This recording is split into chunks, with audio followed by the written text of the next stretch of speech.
Hello once again. Welcome to the easy tutorial of the Indas Academy.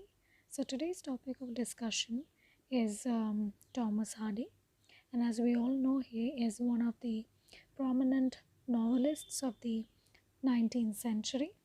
So he has not only been a great novelist but also a poet, and we see him born in the year 1840 in United Kingdom, giving the literary period of his time with works like The Far from the Madding Crowd, Tess, Jude the Obscure, The Mayor of Casterbridge, The Return of the Native, and so on.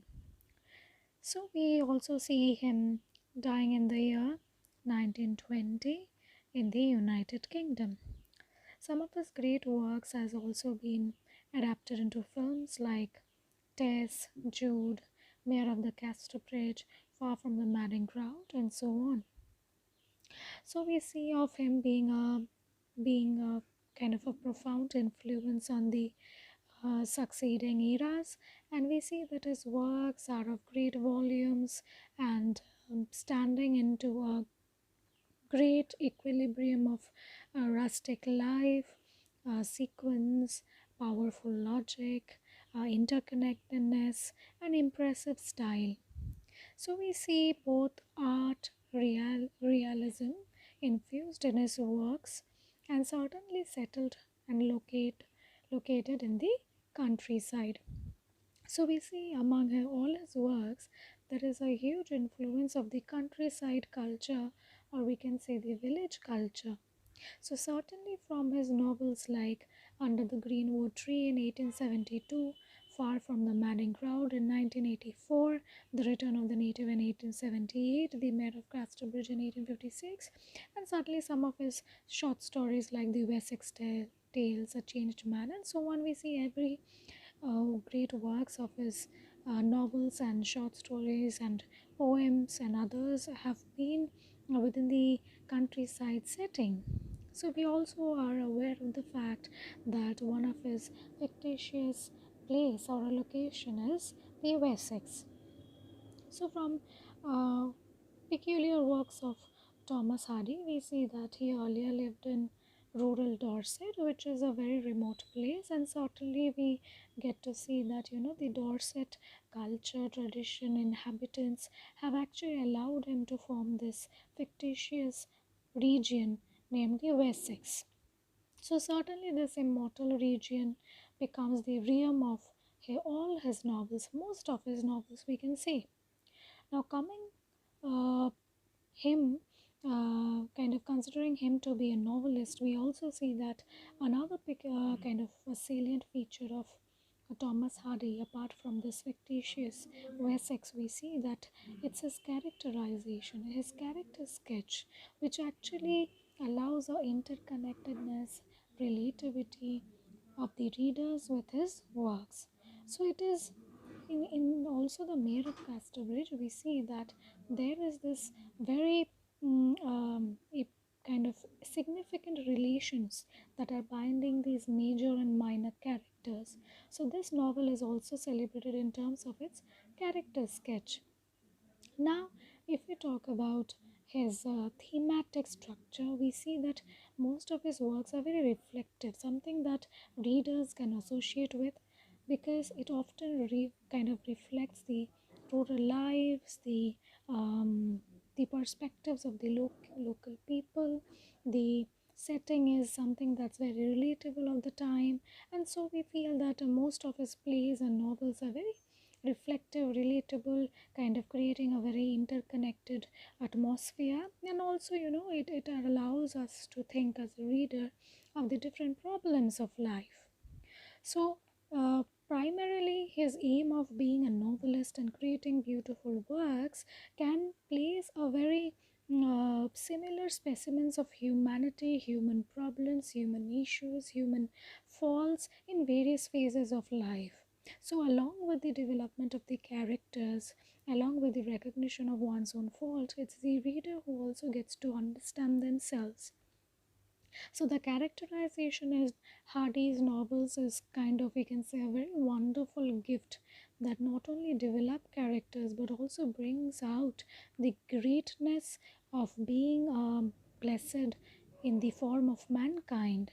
So he creates among the readers in their mind the whims, the impulses, the philosophies, the perspective, the actions of all the different people we get to meet in our lifetime. So, in his presentation of characters, readers delves deep into human nature, human psyche, human soul, and that allow us to endure the creation of man, the creation of a woman, the creation of certain characters of both agony, innocence, anger, hidden parts, and so on. So certainly there is a realistic touch in his characterization if we have to conclude. So the characters of Hardy are definitely true to life, and definitely they are painted in the idealistic aspects of representing man, their virtues, their vices, and basically weaves a very general pattern of life. Certainly, we also see that he is drawing these characters mostly from the rustic countryside life, right? So we can see that these characters are realistically drawn, they are taken out from the rustic countryside life and in kind of infused with certain imaginative and romantic coloring. So they are not typical if we can talk about the Elizabethan dramas and tragedies and comedies, but they are altogether a very universal a reflection. So they are distinct, they are relatable, they're exclusive, they are varied, they are often misunderstood, but also at the end of the day, we see that they belong to a matter of development. And we are able to distinguish all their characters, all the characters of the different novels, because of their unique quality that is also set with certain faults, certain vices.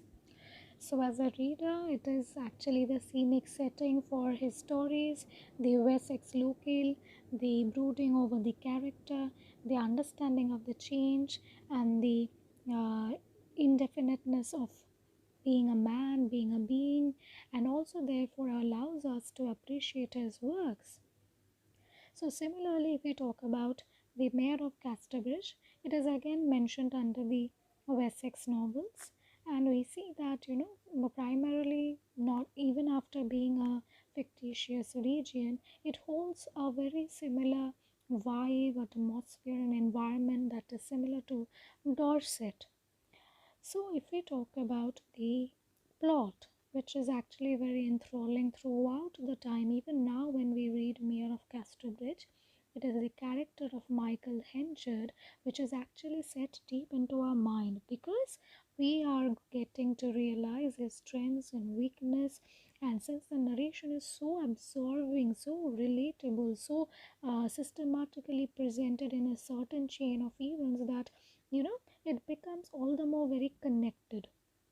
So there are surprises, incidents, accidents, coincidence, and therefore we travel from the Michael Henchard being a meek poor guy to a well-known mayor of the Casterbridge, and then again we encounter his fault and vices.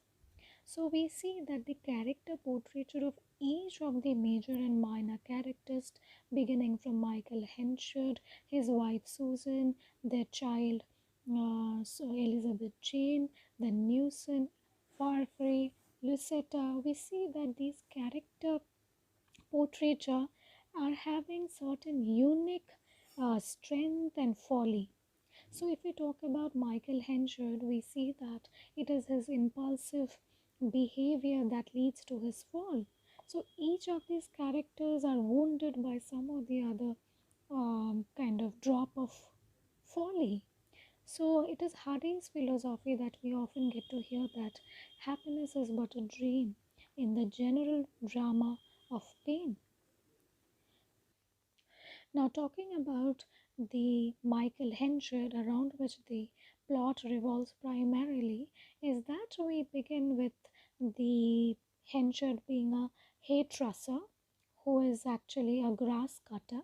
So, it is recognized that he comes from a very lower background, and his wife is introduced, then his Then their child, Elizabeth Jane, the only daughter of Susan and Michael Henchard, and we see that they are slowly approaching a large village of the Wade Priors towards the upper Wessex. And then we see that as he gets into this Wade Prior fair, which was getting into a lot of people and lot of activities around, we see that Henchard begins to drink and he gets so intoxicated with every peg of wine that he loses his general sanity, and he keeps rambling about different incidents and actions of his life. And amidst the rambling and with the effect of intoxication, we see that he talks about how a young man is kind of affected by the label marriage, and how good men are ill-treated by bad wives. So we see that he constantly rambles about his marriage, which allow us as a reader to understand that he is not happy within this married life. And he also see, if we quote from this novel, that he says, I married at 18, like the fool that I was, and this is the consequence of it. I haven't more than 15 shillings in the world. If I were a free man again, I would be a man of £1,000. So we see that he hates being in the label of marriage. He is not happy with Susan and his children and their children. So we see that gradually, as he loses all of his sanity, and amidst the auction that was going on, he intends to sell his own wife and his own daughter to a sailor named Newson, and he auctioned them only for 5 guineas, which for him could have been a lot more during the time and space. Now, when he wakes up in the morning, he repents and gradually understands the mistake he has done. And when he slowly begins to revive about what exactly happened the previous night during the auction, he now kind of understands how a shameful act he had performed. Now it was already too late for him to look after Susan and Elizabeth and get them back, because they were already sold, and now Susan had her new husband, who is Newson. So he says that, and later we see that he takes an oath that he'll never touch wine in his life. And if we quote from the novel, we see that he says, I, Michael Henchard, on this morning of the 16th of September, do take an oath before God, here in this solemn place, that I will avoid all strong liquors for the space of 21 years to come, being a year for every year that I have lived. And this I swear upon the book, the Bible, before me, and may I be dumb, blind, and helpless if I break this oath. So it is this oath that actually had changed him to a more recognized person towards the end. So gradually we see that Newson is the new husband of Susan and the daughter Elizabeth Jane. But gradually we also see that Elizabeth Jane dies. So we are introduced with another Elizabeth Jane, who is the child of Newson and Susan. Now Susan also names Elizabeth Jane, the second child she bare to Newson, also as Elizabeth Jane. Now as a reader, we can distinguish these two Elizabeth Janes, with one having a black eye, who is actually the girl child of Henchard, and the girl with the blue eyes is the child by Newson, right? So if we talk about the tragic death of Elizabeth Jane, we also see that after 18 years, Newson is thought to have been drowned in the sea, which actually distorted Susan and Elizabeth Jane. Now, gradually, we see that while the report of Newson being drowned in the sea, that left Susan and Elizabeth Jane nowhere and alone and isolated, we see that they are coming back, to the village of Weden Priors, where actually the fair had taken place to where Henchard had sold his wife Susan and his daughter Elizabeth Jane to Newson. So we see them coming back to this particular village once again, and we as a reader are taken back to that setting and taken to a flashback. But in this time, we see that there are a lot many different differences coming up. We see Henchard more recognized as the mayor of Casterbridge. Earlier, Henchard was a drunk man who was a grass cutter. Then earlier, we see Susan married to Henchard. Now, Susan has lost Newson because he drowned in the sea, and now Elizabeth Jane is dead. And this Elizabeth Jane, who is the child of Newson and Susan, is taken into consideration of under the guardianship of Susan. Now, Susan didn't tell anything about Henchard to Elizabeth Jane. So Elizabeth Jane had no idea that her mother was married to Henchard and that she was sold along with the first child Elizabeth Jane, and that she belonged to the belonged to the guardianship of Newson and Susan only.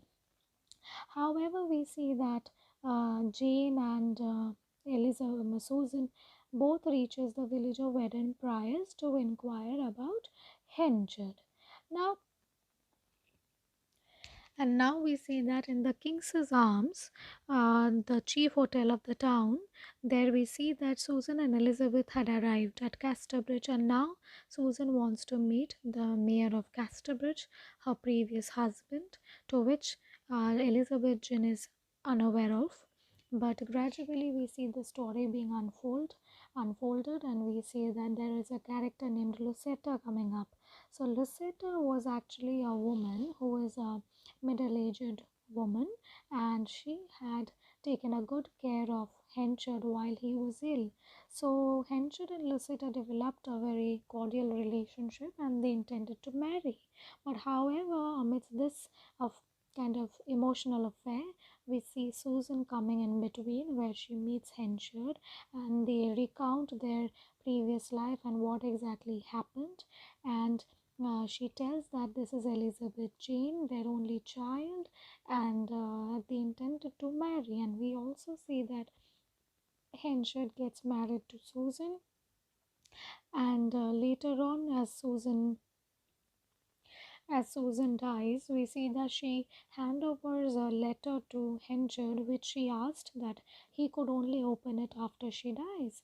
And it is then when he understands that Elizabeth Jane is not his daughter, but she has died, and Elizabeth Jane too is actually the daughter of Susan and Newson. But however, this news, even though had devastated him for a while, but then he began to realize his faults and intended to take care of Elizabeth Jane.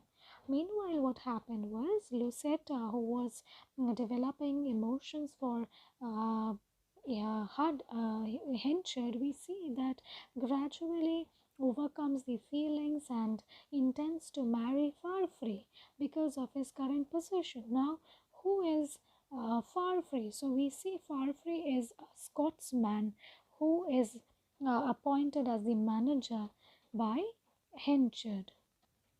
So Henchard is a very pleasant person and he has great intellectuality in the matters of business.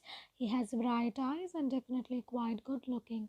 So we see that there are certain turn of events coming up where when Farfrey is involved in the life of Henchard, and we see that his kind of aura, his gesture, his intellectuality, his business ideas has actually encouraged Mr. Henchard.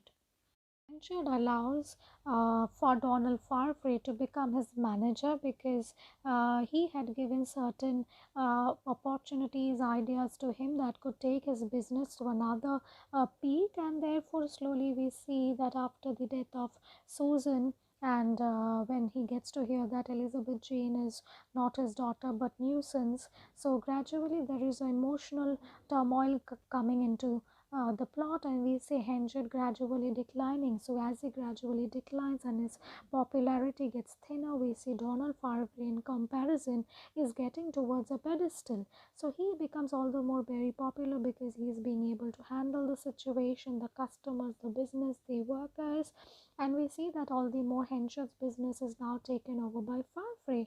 So Henchard's decline begins from here, not only in the terms of economic but family and also emotions and as a social person. So he lost the title as a mayor, and in place Donald Farfrey is appointed the new mayor of Casterbridge, who becomes the wealthiest corn merchant in the near plot.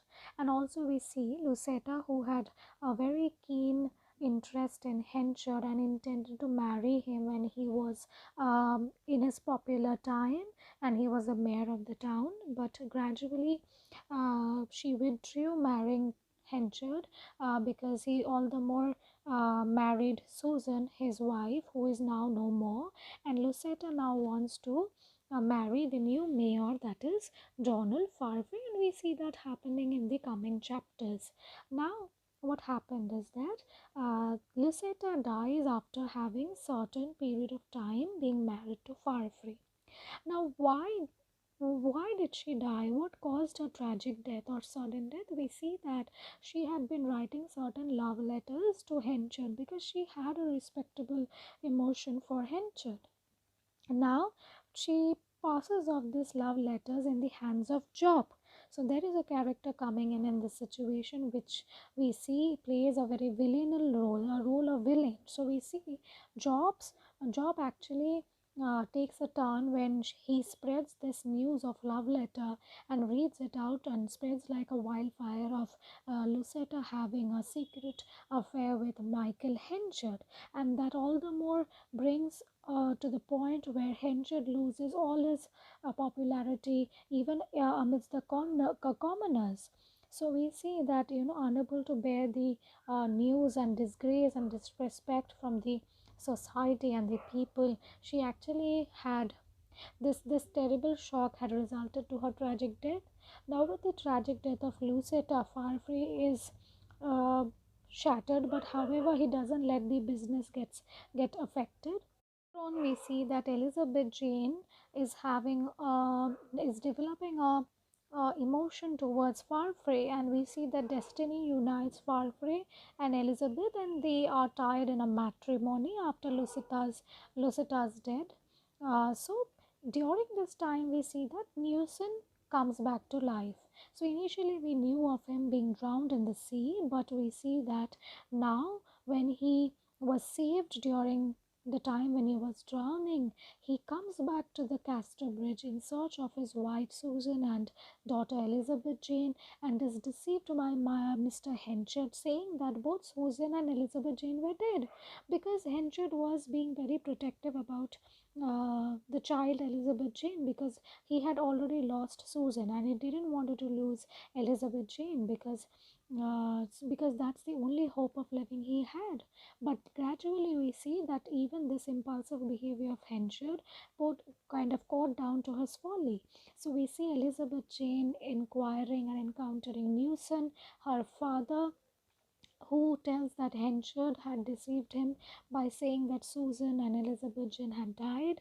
And hearing this, Elizabeth Jane begins to develop a terrible hatred for Henchard, and gradually we see a union that is solemnizing between Elizabeth Jane, Newson, and Farfrey.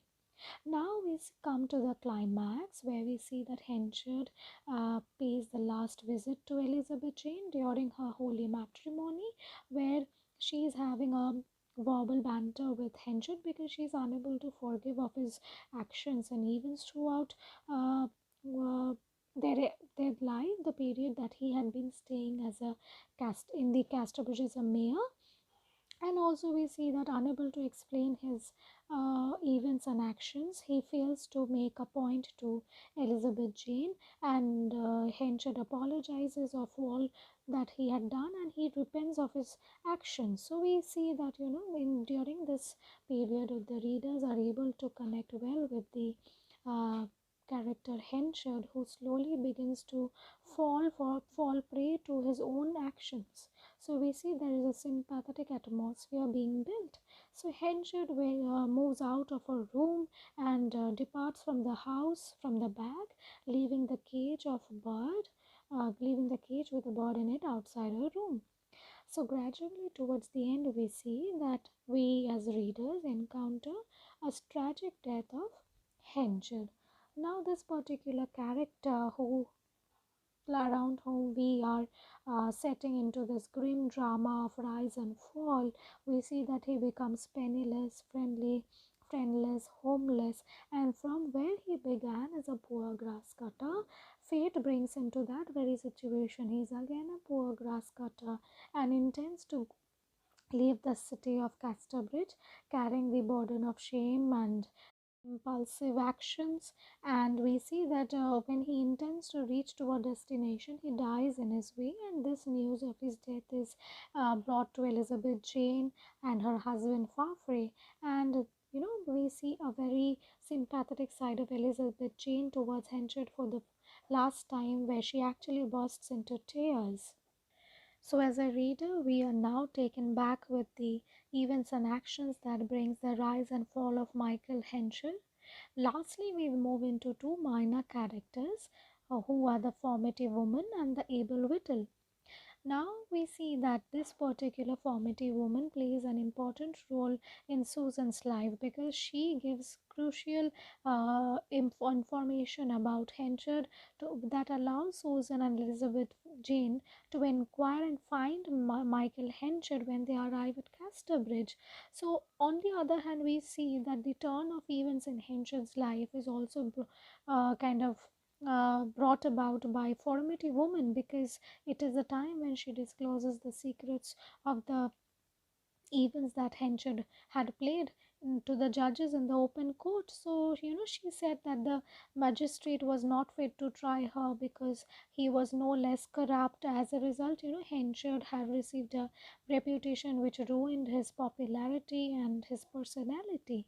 And on the other hand, we see Abel Whittle also playing a very important role, and the only character who is frank, simple, humble.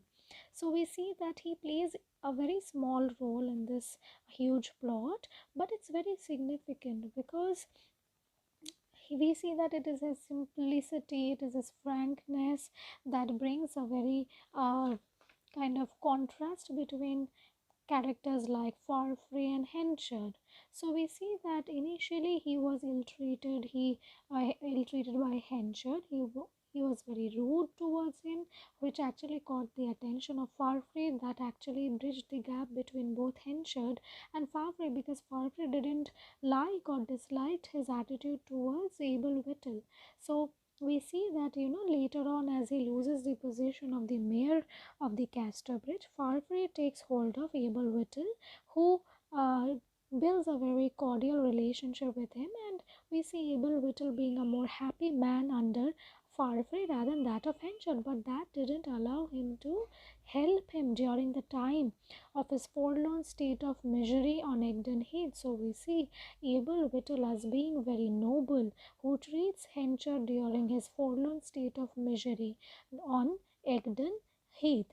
So we can say that he is the representative of poor humanity, full of kindness and self, a dignified person who actually kind of embodies a simple humanity, simple role of humanity. This also, again, there are these rustic characters like Solomon Longways, Christopher Coney, Nance Mockridge, the formative woman, Abel Whittle, Mother Cuxum, who are certain shadowy figures who play certain important functions in the novel. So we can call these characters, minor characters, as rustic characters who actually travels through the tales, failures, triumphs, local interests, and all these patterns that the plot is created, and ties these major and minor characters. So we see that this very plot builds a rough humor with practical character, and as a reader we are able to connect with both the exploits, the folly, the extremities of human nature. And as a reader we are also kind of moving through divergent strands of mind, psyche, perspective of the Victorian time and space. We can also say that tragedy in Thomas Hardy's The Mayor of Casterbridge seems to converge on almost all the characters of this particular plot, who sometimes seem to have encountered their own fondness, their own follies, but again intends to rise. But however, the turn of events of fate leads to a certain tragic death, certain tragic ruin, and we are told that, amidst this poignant plot, the reasons of one's own ruin, one's own decline is their own fault. So we see that, these little shortcomings of the characters play a very powerful and heart-wrenching story that is built around the character Michael Henschel. So I guess we are well connected with all the characters and a brief and easy outline towards the Mayor of Casterbridge. I hope that you will all like this easy tutorial sessions and hope to meet you with more tutorials in the coming week. Thank you.